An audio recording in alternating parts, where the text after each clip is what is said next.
ulil amr. Siapa ini? Yaitu pemerintah.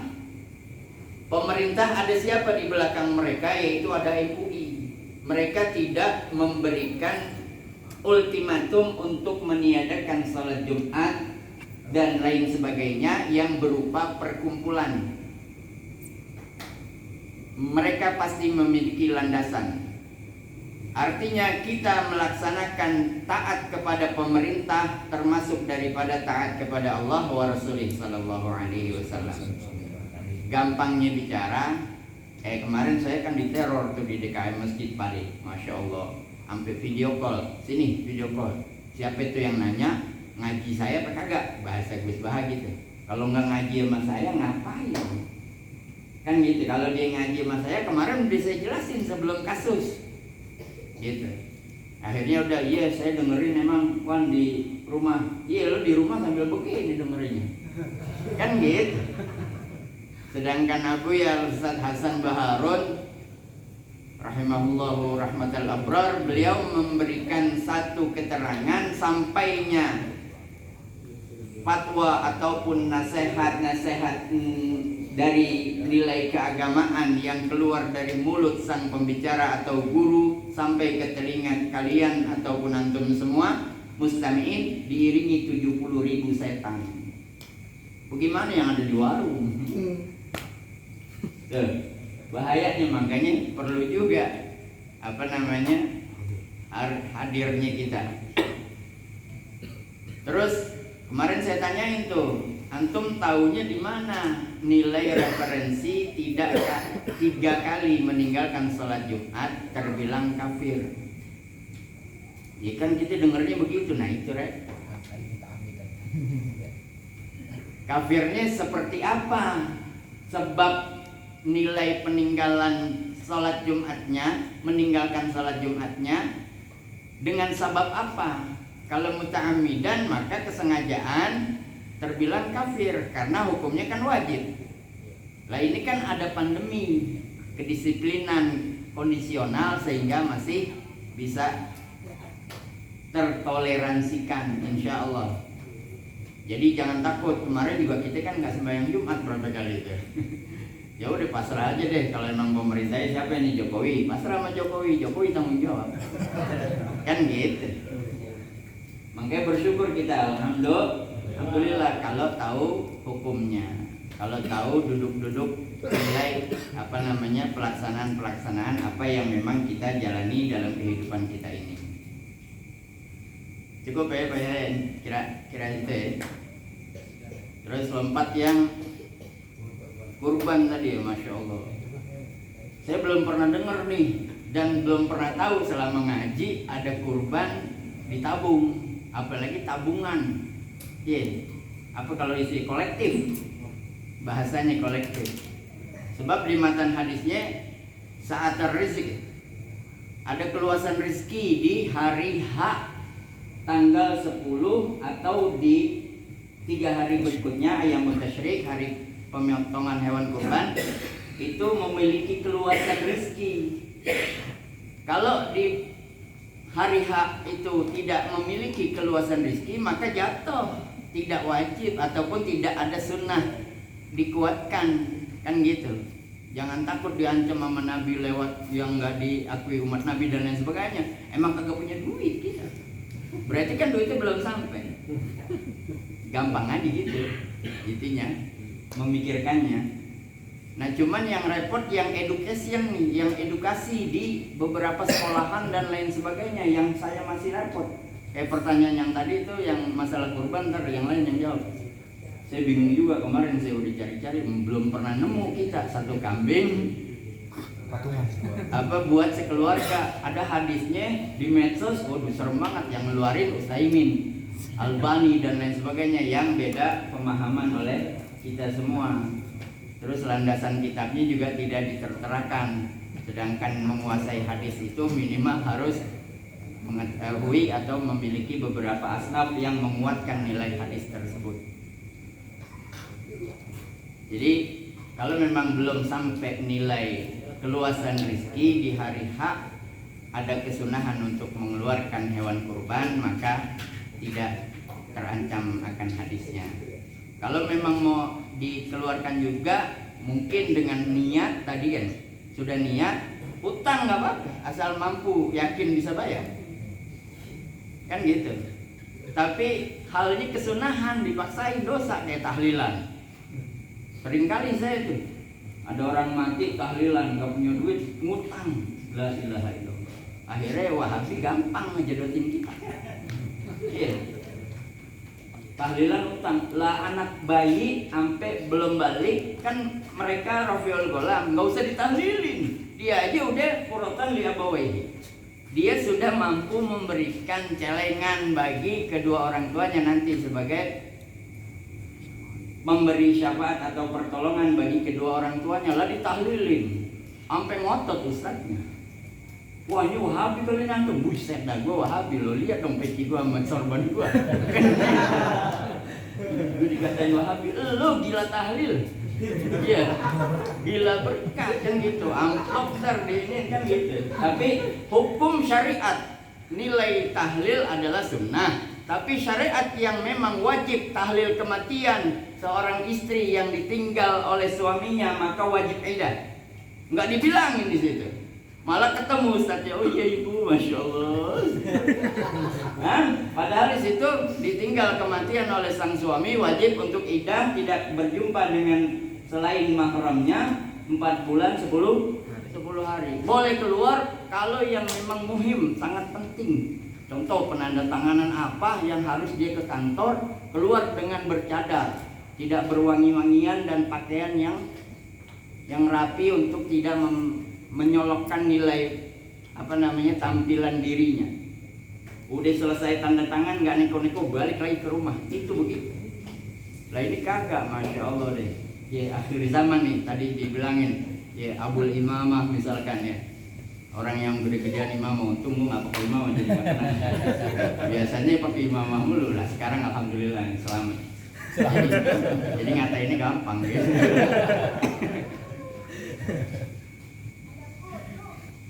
Lanjut yang di itu, ntar tambahannya banyak ya.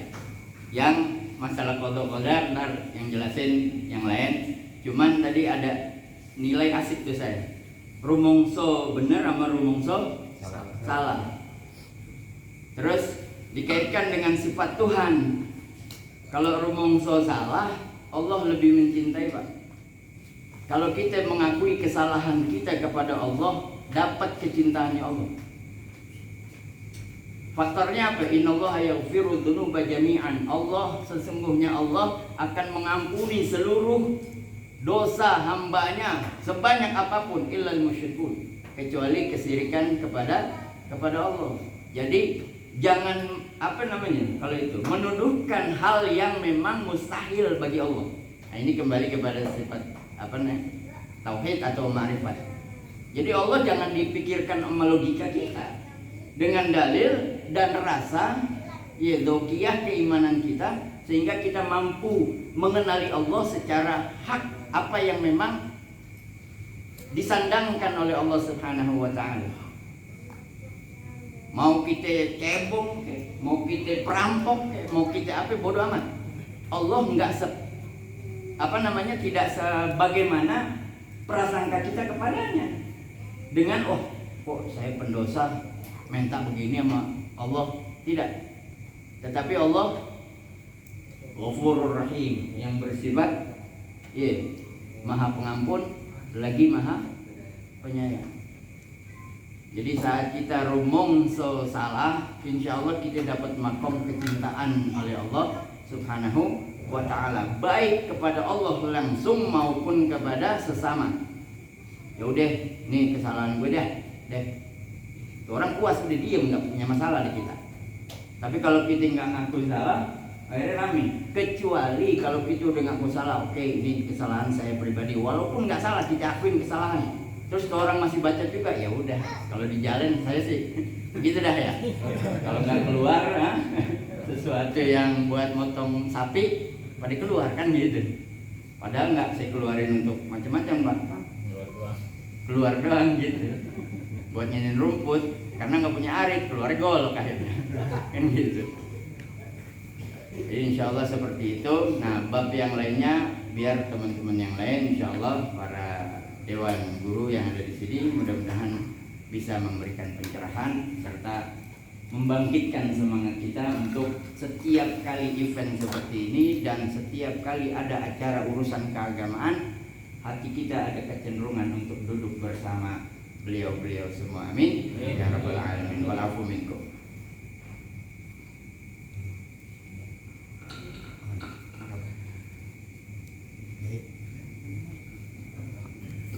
Bismillah.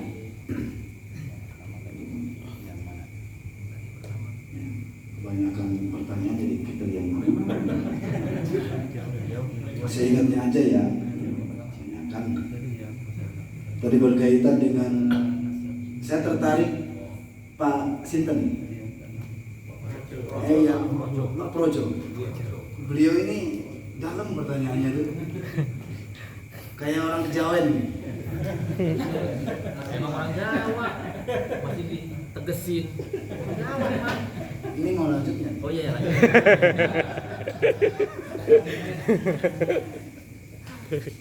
Bagaimana memilih rumongso benar atau rumongso salah? Yang itu kembali kepada prinsip sebenarnya. Saya khawatir begini, ada sebuah penyelewengan. Udahlah, benar dia diam aja lah daripada ntar rumongso benar salah. Bukan. Kembali kepada sebuah prinsip seperti beliau tadi Wan Z bilang bahwa kalau salah akui salah. Tapi ketika sebuah kebenaran yang harus diungkap, sampaikan. Kita bukan sok benar, bukan sok benar. Tapi ketika sebuah kesalahan yang sudah lestari, kita dengan kapasitas yang ada, dalil yang mohon maaf kita singgung dah, khilafiyah yang ada selama ini utak-atik, kita tahu bahwa ini ada dalilnya. Ketika yang demikian menurut kita ada sebuah kebatilan, ini bid'ah, kata kita itu batil. Ketika kita menyampaikan suatu dalil bukan rasa sok benar, bukan, karena ini perkara hak wajib disampaikan. Nanti nih, beda dengan emang salah berarti ya kudu ngaku salah. Berkaitan dengan tadi yang rada unik, adakah rahasia susunan iman gitu ya? Kenapa sih gitu ya? Ini bagus juga pertanyaan. Kok bagian antu'mina bil qadri khairi wa syarri terakhir? Susunannya adakah rahasianya? Kok saya malas mikir ya? Jadi beginilah ya. Sebaiknya kita tidak usah memusingkan bagaimana sebuah susunan kalimat. Tadi di awal saya bermukadimah hadis riwayat Umar, panjang banget bagaimana sebuah risalah syariat yang dibawa oleh Rasulullah SAW, 3 pilar atau 3 Islam, iman, dan ihsan. Ini riwayat Umar dari Sahih Muslim. Di dalam riwayat ini dikatakan susunannya adalah ketika bicara tentang rukun Islam, dikatakan susunannya adalah antasyhada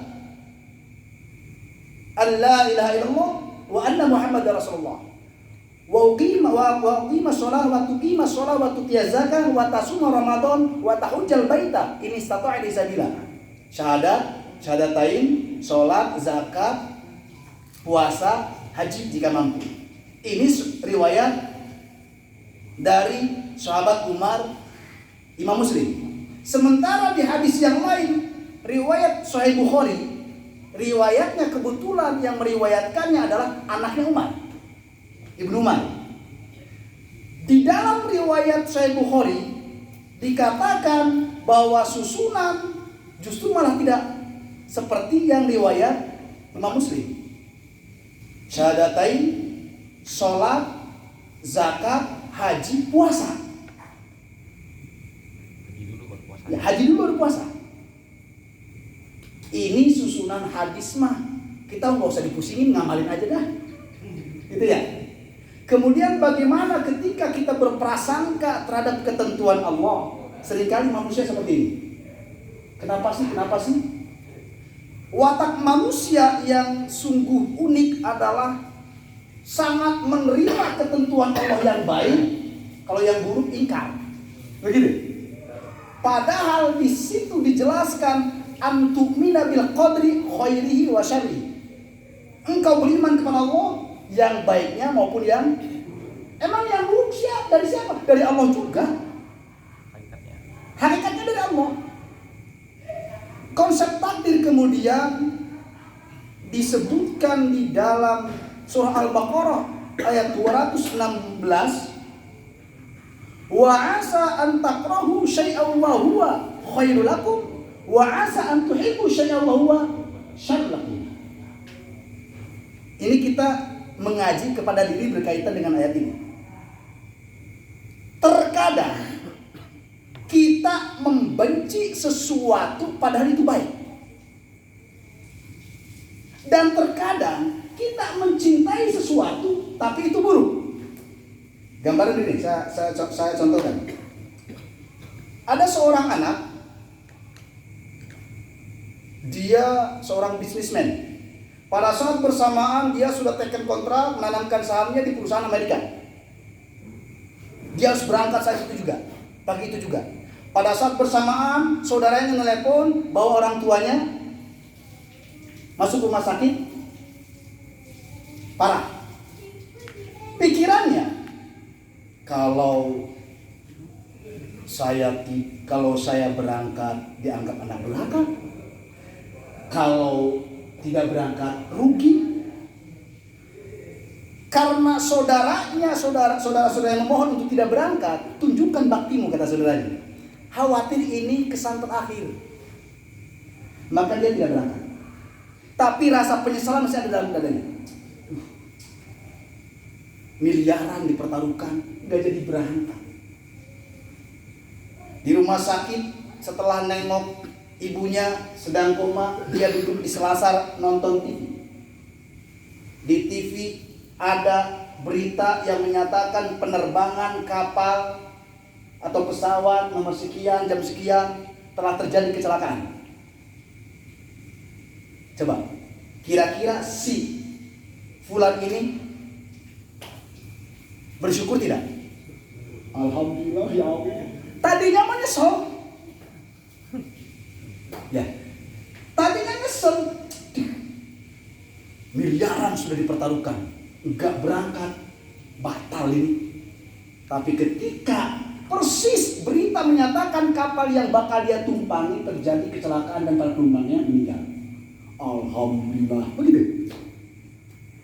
Jadi bisa jadi ada sesuatu yang terbalik. Dia berharap kebaikan justru malah keburukan. Dia berharap keburukan yang terjadi dia benci malah baik bagi dia. Artinya inilah keimanan. Iman itu kan perkara gaib. Kita tidak tahu. Janganlah menggugat ketentuan Allah. Senantiasa berhusnudzon, sebab kita tidak tahu bakal apa yang terjadi. Wa asa an takrahu syai'an wa huwa khairul lakum wa asa an tuhibbu syai'an wa huwa syarrul lakum. Kita nggak bisa. Maka berlandaskan ayat ini, kita nggak bisa berburuk sangka. Ketika biasanya kan gitu manusia mah, lagi digencet, ya Allah, Engkau tidak adil, hamba sudah rajin sholat, masih belangsak baik. Khawatir kalau dikasih kaya malah lupa. Gitu nih. Yang lain mah tahu yang bagaimana pertanyaannya? Yang sapi, kambing jadi berapa orang? Kambing satu warga satu kambing. Udah dijawab tadi. Nggak boleh lah. Udah. Jangan aneh-aneh dah. Kalau sapi ya. Kalau sapi boleh lah.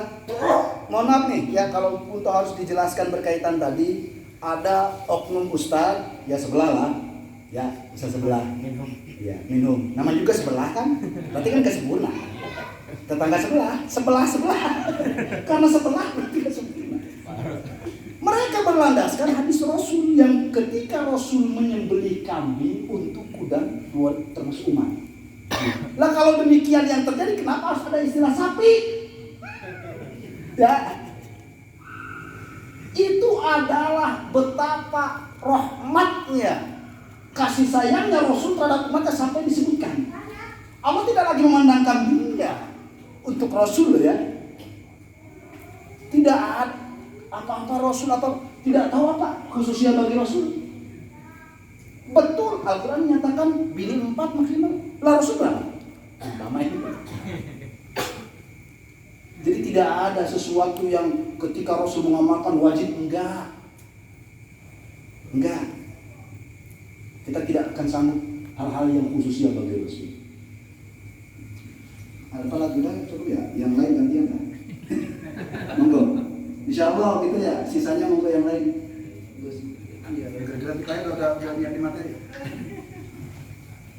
Pertanyaannya apa yang belum Tuh kan kebanyakan pertanyaan itu kan. klarifikasi tentang itu Kiai yang tadi sombong yang disampaikan Pak Ade tadi. Oh iya. Jadi saya yang nambahin tadi bicaranya kurban.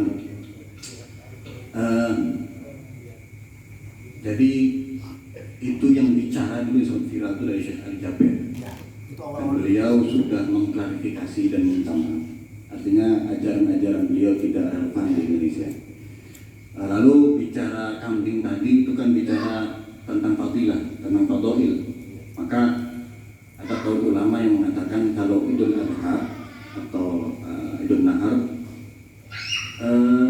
kalau kita nggak mampu untuk kurban sapi atau kurban kambing, ya pokoknya ngalirin darah lah, minimal ayam gajah aja. Tapi bukan berarti pakai ayam ini boleh kurban, bukan. Jadi sunnahnya mengalirkan darah, bukan sunnah kita kurban boleh pakai ayam, bukan.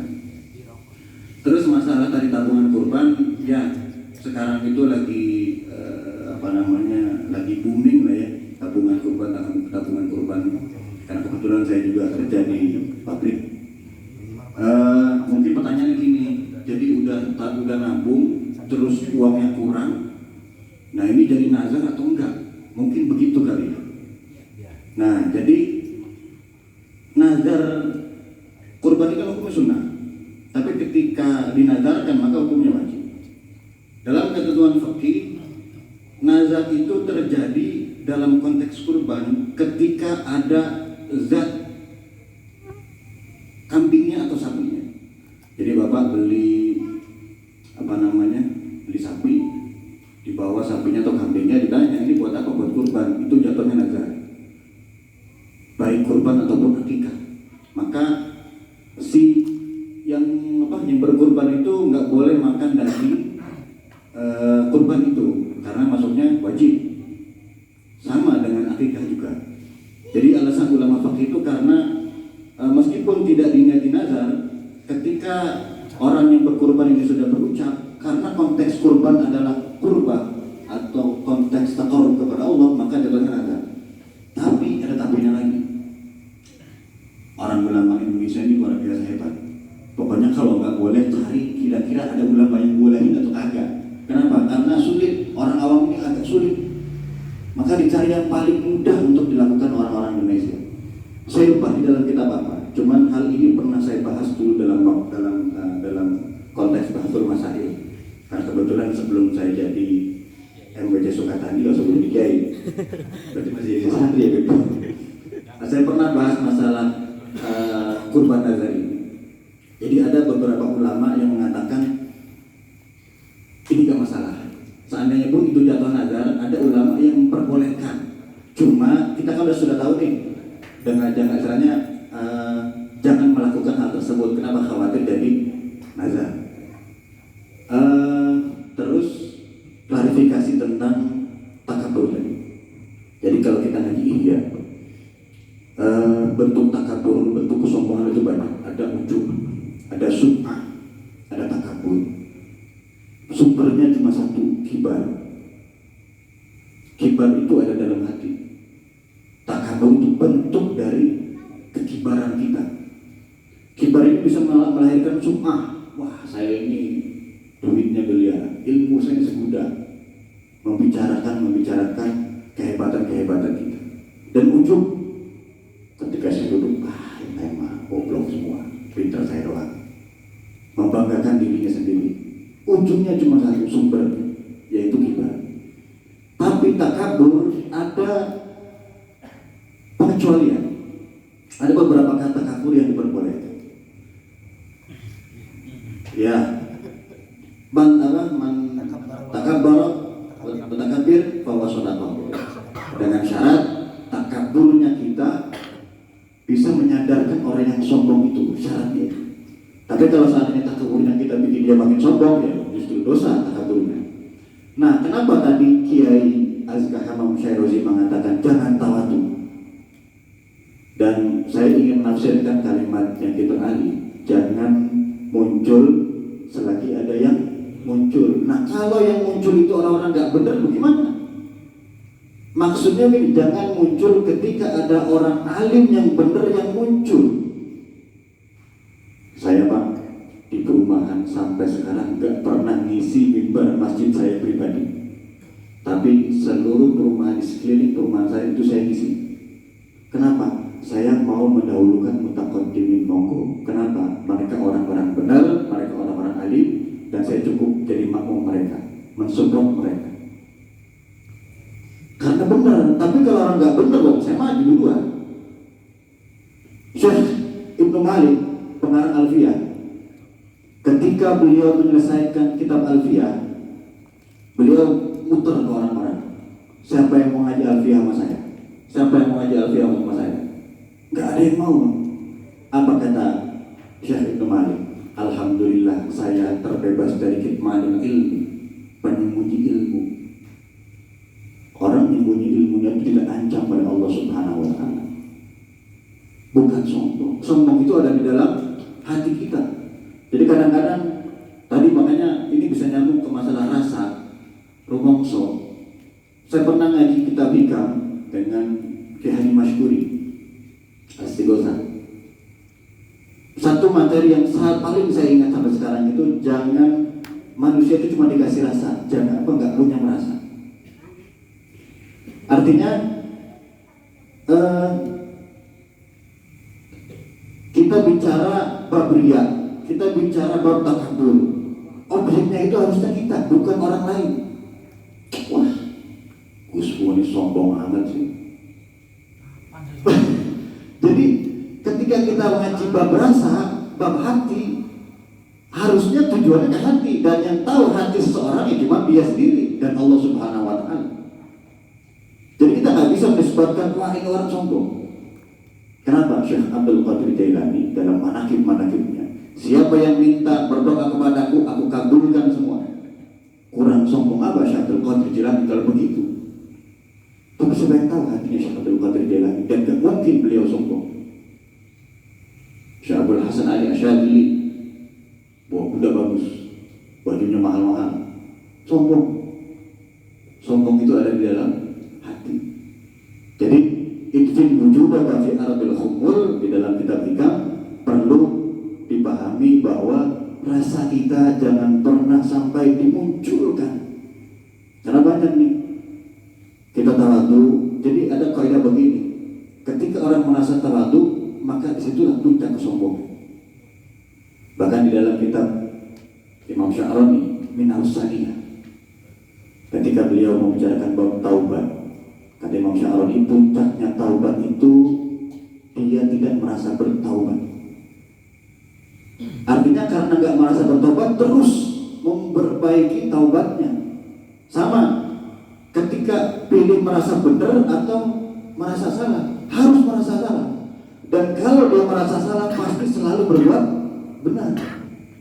Jadi bedakan antara merasa salah dengan bersikap salah dan bersikap benar. Bersikap wajib benar, tapi merasa jangan merasa paling benar. Jadi mungkin itu yang bisa saya jawab. Udah ada pertanyaan? Udah kelar. Sudah selesai semuanya. Mungkin ada tambahan atau sudah selesai? Alhamdulillah, mungkin ini sudah cukup karena waktu juga